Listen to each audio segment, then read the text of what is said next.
Ito na nga pala yung itsura ng lake ngayon dito sa Canada. Dahil sa sobrang lamig ay talaga namang yung dating tubig ay talagang nanigas. Naging yelo na pwede ka nang umapak dyan at maglakad. Noong nakaraan taon, madami akong nakikita na nagpipising dyan naglalakad. At gumagawa lang sila ng hole. Pero ngayon ay simula pa lang yung winter, kaya hindi pa siguro matigas. At ito ay itsura niya pag summer. Pag summer naman, gusto ko mag-fishing din. Kasi maganda yung panahon. Pagka taglamig kasi, ang hirap mag-fishing, nilalamig ka, ang dami mong suot. Pero pag summer, maginhawa kahit anong isuot mo. At marami kaming nahuhuli na isda dyan sa lake na yan. At marami din activities na ginagawa. Palipat-lipat kami. Pagka wala kaming pasok ay ito yung naging libangan namin dito sa Canada, ang pag-fishing. Parang ano lang din, catch and release, lalo na pagka hindi season. At madami ring activities ang nagaganap dito, katulad yan, boating. Madaming namamangka pag summer. Biruin mo, ganun, no? Ang lalim-lalim na lake na yan. Tapos ngayong winter, biglang naging parang karsada.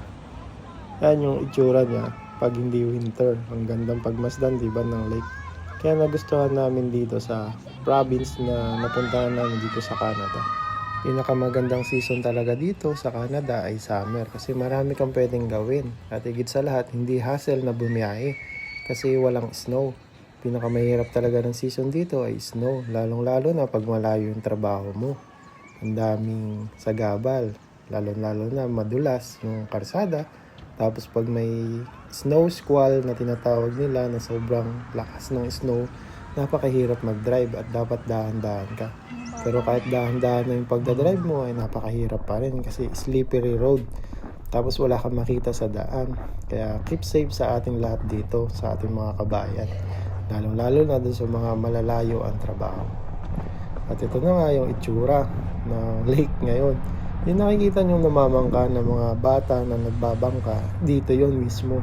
At tingnan nyo naman, akala nyo parang karsada. Pagkalasing ka talaga, safe ka kasi yung bagsak mo hindi sa tubig, kaso bali-bali ka. Kasi ang tigas-tigas niya yan. Parang bloke ng yelo yan. Para ka sigurong bumagsak sa first floor. Pag diyan ka na bagsak. Pero at least buhay ka. Pero bali lang ang katawan mo. At saka sobrang lamig niyan pag diyan ka nabuslot, lalong-lalo na kung di pa gaano katigas yung lake. Yung first time ko dito sa Canada, tuwan-tuwa ako sa snow. Pero ngayon na-realize ko na sinasabi ng Canadian, sa una lang masaya ang snow. Kasi sobrang hassle talaga ng snow. Pero wala naman tayong magagawa kung ganun talaga ang panahon dito sa Canada. Masarap naman ng snow, pero sana 1 week lang. Kaso ang snow dito almost 3 months din. Ang tagal. Nung nakikita ko sa mga video ng ibang tao sa Facebook, nakikita ko tuwan-tuwa sila sa snow. Ngayon na-realize ko at naranasan ko na masaya naman ang snow. Ang problema lang ay wag naman naabutin ng ilang buwan. Pagigit sa lahat, sana konting snow lang. Pag sobrang kapal, ang hirap din. Lalo na kahit malapit lang ang trabaho ko, ang lakas ng hangin, tas may snow pa, hindi ka rin makakita at sobrang lamig.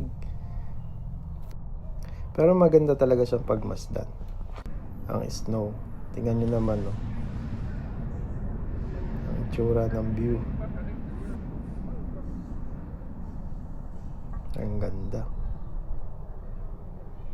Kaso sobrang lamig. Kaya minsan lang din ako lumabas pagka winter.